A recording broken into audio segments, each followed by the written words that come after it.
भाई सोचो, रात का टाइम है, हवा ठंडी है और एक बंदा पूरा ब्लैक हुडी में कासल की छत पर क्राउच करके बैठा है।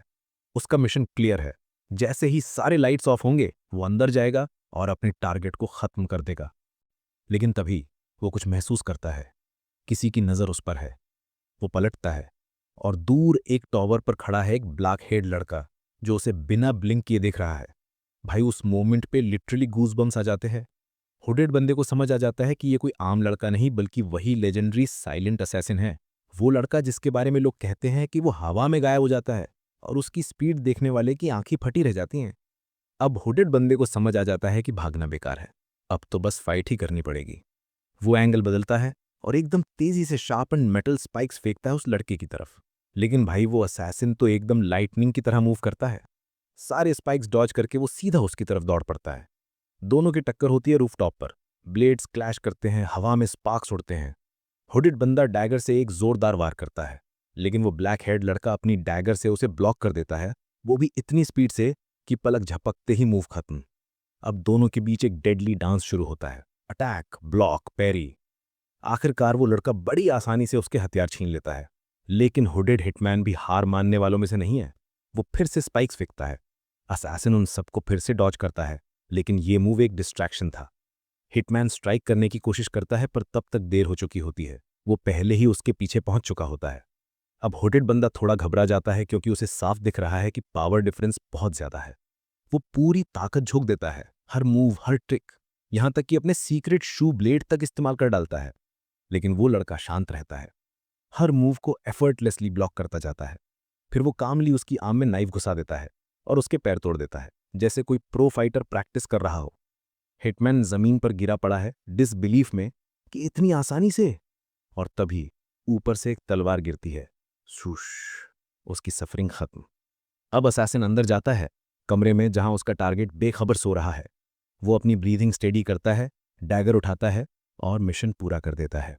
लेकिन ट्विस्ट यहीं से शुरू होता है। कुछ समय पहले तक ये साइलेंट असैसिन बस एक नॉर्मल लड़का था, जापान का हाई स्कूलर, जिसका नाम था अकीरा। वो अकेला रहता था, फोन पर मांगास पढ़ता था और किसी को फर्क नहीं पड़ता था कि वो है भी या नहीं। लेकिन एक दिन रियलिटी लिटरली फट जाती है। पूरी क्लास एक अजीब मैजिक सर्कल में खिंच जाती है और पूफ, एक नए वर्ल्ड में पहुंच जाती है। सब डर जाते हैं। कोई बोलता है ये ड्रीम है क्या, कोई सोचता है प्रैंक है। लेकिन तभी एक ओल्ड मेज आता है रोब्स में और कहता है the royal majesty would like to have a word with you. अब सब कंफ्यूज्ड हैं। रॉयल क्या, मैजेस्टी कौन? और तभी राजा खुद आता है अपनी प्रिंसेस के साथ। वो सबका स्वागत करता है और बताता है कि उन्हें यहाँ एक स्पेशल मैजिक रिचुअल के जरिए बुलाया गया है। राजा कहता है कि उसका किंगडम खतरे में है, डीमंस हमला करने वाले हैं और सिर्फ किसी हीरो फ्रॉम अनदर वर्ल्ड में वो पावर है जो डीमन लॉर्ड को हरा सकता है। सब स्टंड हैं। फिर मेज बोलता है कि अब सबको क्रिस्टल को छूना होगा ताकि पता चले कौन हीरो है। एक एक्साइटेड लड़का सबसे पहले जाता है, हाथ रखता है और बूम, स्टेटस सामने आता है, एनिमल ट्रेनर। वो थोड़ा डिसअपॉइंटेड दिखता है, लेकिन मेज मुस्कुराता है और कहता है चिंता मत करो, तुम्हारे स्टैट्स तो नॉर्मल इंसानों से बहुत ऊपर हैं। और यहीं से शुरू होती है अकीरा की अनबिलीवेबल जर्नी, एक इंट्रोवर्ट लड़के से लेकर दुनिया के सबसे खतरनाक असैसिन बनने तक की कहानी। जब सारे स्टूडेंट्स एक एक करके क्रिस्टल को छूते हैं तो सबका स्टेटस रिवील होने लगता है। कोई मेज, कोई नाइट, कोई हीलर। पूरा हॉल एक्साइटमेंट से भर जाता है। सबको लगता है कि अब उनकी फैंटेसी लाइफ शुरू होने वाली है। लेकिन अकीरा नोटिस करता है कुछ अजीब। बाकी सबके स्टार्टिंग स्टैट्स करीब 180 हैं, जबकि उसके स्टैट्स एक असैसिन के रूप में पूरे 1800। भाई लिटरली 10 गुना ज्यादा। वो सोचता है ये कैसे पॉसिबल है।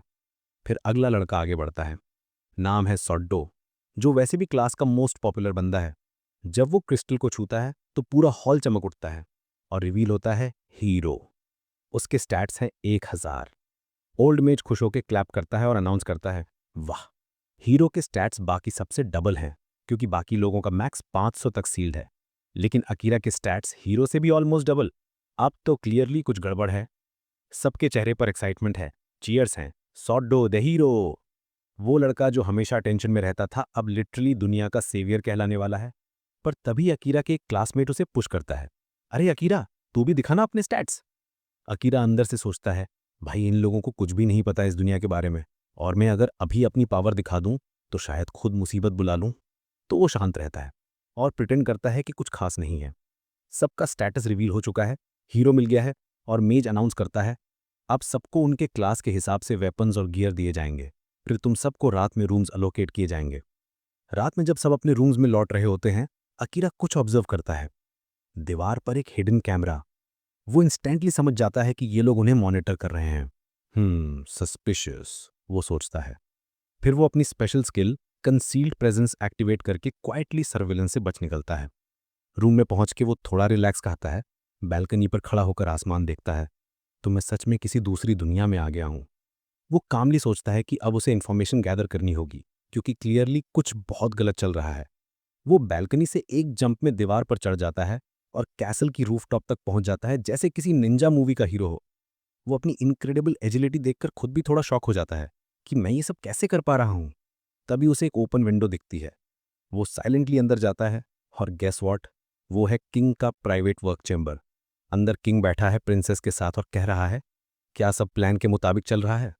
प्रिंसेस धीरे से जवाब देती है, हाँ, दूसरे वर्ल्ड के बच्चों को कुछ पता नहीं है और उनमें से किसी में इतनी मैजिक नहीं है कि वो हमारे लिए खतरा बन सके।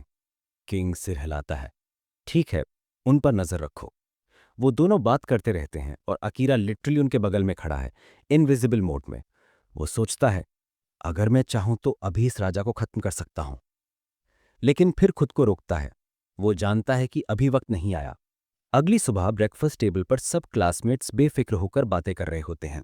सॉड्डो, वो पॉपुलर हीरो, खड़ा होकर बोलता है, गाइज, हमें थैंकफुल होना चाहिए। हम सब अब पहले से ज्यादा स्ट्रांग हैं। चलो इस दुनिया के लोगों की मदद करें और डीमन लॉर्ड से लड़ें, जैसा राजा ने कहा है। पूरा क्लास एक साथ या बोलता है, जैसे किसी मोटिवेशनल स्कूल स्पीच में। अकीरा बस चुपचाप बैठा है, सोच रहा है कि इन बेवकूफ़ों को समझ ही नहीं आ रहा कि ये लोग हमें किसी प्लान में इस्तेमाल कर रहे हैं।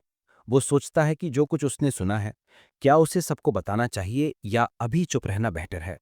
फिर सबको ट्रेनिंग ग्राउंड में बुलाया जाता है, जहां एक टॉल इंटिमिडेटिंग आदमी आता है, रॉयल आर्मी का लॉर्ड कमांडर सैरन। वो कहता है, तुम सब न्यूबीज हो, मैं तुम्हें ट्रेन करूंगा। 1 महीने बाद तुम्हें डंजन में उतरना होगा अपनी स्ट्रेंथ टेस्ट करने के लिए। सॉड्डो फिर से एनर्जी से बोलता है, let's do our best guys. और सब उसके पीछे चीयर करने लगते हैं। एकदम सर्कस जैसा माहौल है। अकीरा फिर से अपनी प्रेजेंस हाइड करता है और दूर से ऑब्जर्व करता है, लेकिन तभी उसे महसूस होता है कोई उसका पीछा कर रहा है। वो मुड़कर देखता है, वही सैरन। सैरन बाकी क्लास को अपने लेफ्टिनेंट गिल को सौंपकर अकीरा के पास आता है। अकीरा थोड़ा अलर्ट हो जाता है, क्या मेरी कंसील एबिलिटी खत्म हो गई? सैरन हल्के से मुस्कुराता है, रिलैक्स, तुम्हारी एबिलिटी अभी भी काम कर रही है। बस मैं तुम्हें देख सकता हूं, क्योंकि मेरे पास मिस्टिकल आईसाइट है जो टेम्परेचर डिफरेंसेस देख सकता है। बेसिकली मैं एक चलती हुई थर्मल कैमरा हूं। अकीरा इंस्टेंटली टेंस हो जाता है और ब्लेड पर हाथ रख देता है, तो अब ट्रबल होने वाला है क्या? सैरन शांति से कहता है, नहीं, रिलैक्स, मैं तुम्हें राजा या प्रिंसेस के सामने एक्सपोज नहीं करूंगा। अकीरा सस्पिशियसली पूछता है, तो फिर तुम किस सच पर हो? सैरन हल्की मुस्कान के साथ जवाब देता है, वो इतना सिंपल नहीं है अकीरा, सब कुछ उतना सीधा नहीं जितना दिखता है। अकीरा को महसूस होता है कि वो झूठ नहीं बोल रहा। वो थोड़ा रिलैक्स होता है और कहता है, मुझे लाइब्रेरी जाना है, मुझे इस दुनिया के बारे में जितनी हो सके उतनी इन्फॉर्मेशन चाहिए। और बस यहीं से अकीरा की असली जर्नी शुरू होती है। अब वो सिर्फ सर्वाइव नहीं करेगा, बल्कि इस दुनिया के हर सीक्रेट को अनकवर करेगा।